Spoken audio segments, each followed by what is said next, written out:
Enchanté, je m'appelle Pascal. Bonjour Pascal. Comment vous sentez-vous à ce moment précis? Là, maintenant, je suis excitée, nerveuse, émoustillée. Je me sens comme une salope glamour, parce que c'est comme ça qu'il nous a briefés. Waouh!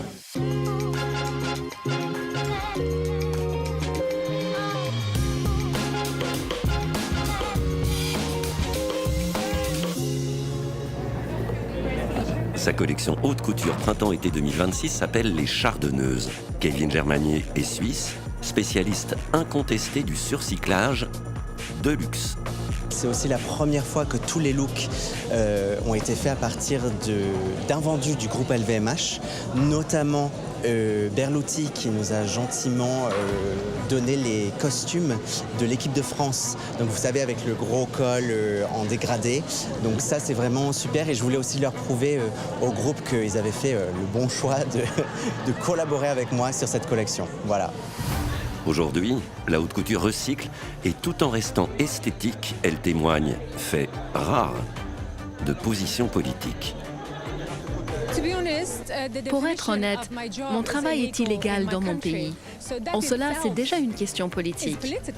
Moi qui existe, qui me tiens devant vous, moi en tant que mannequin, moi marchant sur un podium, c'est un acte politique contre les croyances d'un gouvernement génocidaire qui nous dirige depuis 47 ans. Nous voulons avoir la liberté de danser, de chanter, d'être normal.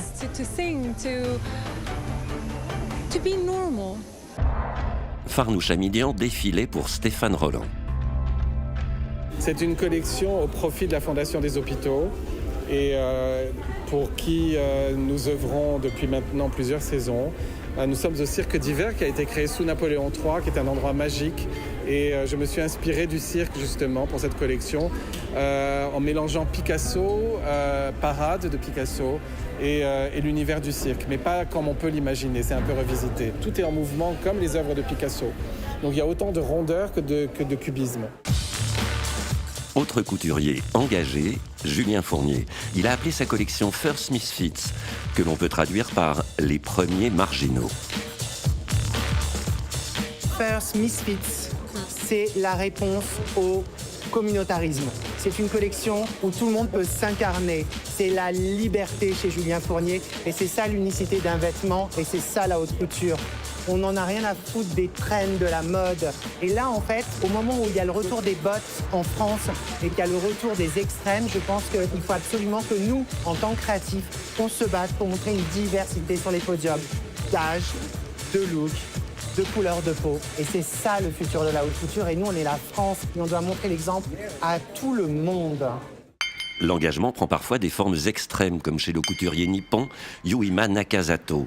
Inspiré par les arbres millénaires de l'île de Yakushima, située dans l'archipel japonais, il livre une collection qui tintinabule au son des pièces de céramique. C'est très lourd.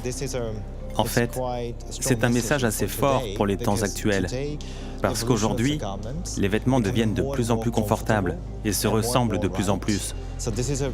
Mes vêtements sont complètement à l'opposé, ils sont lourds. Aujourd'hui, avec l'IA, et les gens sont bien conscients, ils se tournent de plus en plus vers le virtuel. Mais ils ressentent la gravité. Notre corps est humain. Il existe là, sur cette terre. Donc je pense que le lourd est aussi très important aujourd'hui parce que nous ressentons la lourdeur. Lui n'avait pas créé de collection depuis 10 ans, préférant les comédiennes et les comédiens aux mannequins.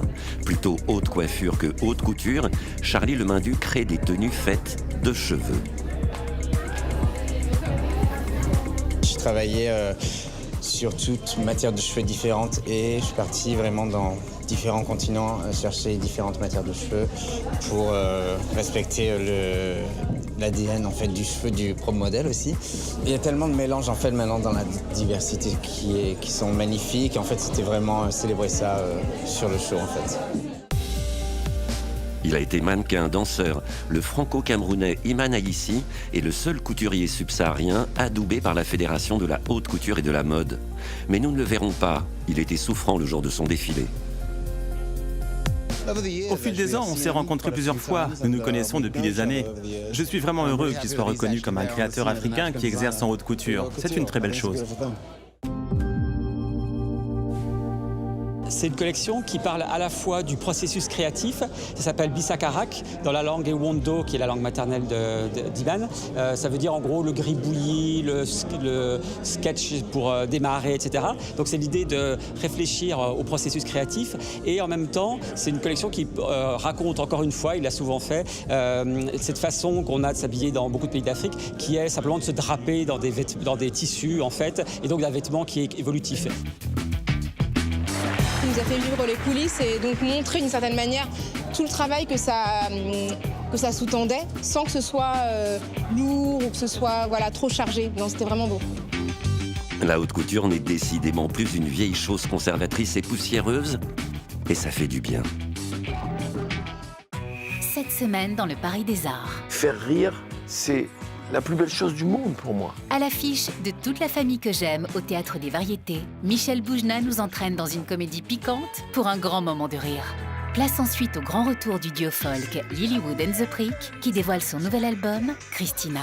Et pour finir, cap sur la galerie de l'instant qui nous fait voyager entre les années 50 et 70 à travers des clichés iconiques de Brigitte Bardot en forme de vibrant hommage. Suivez Valérie Fayolle dans le Paris des Arts sur France 24.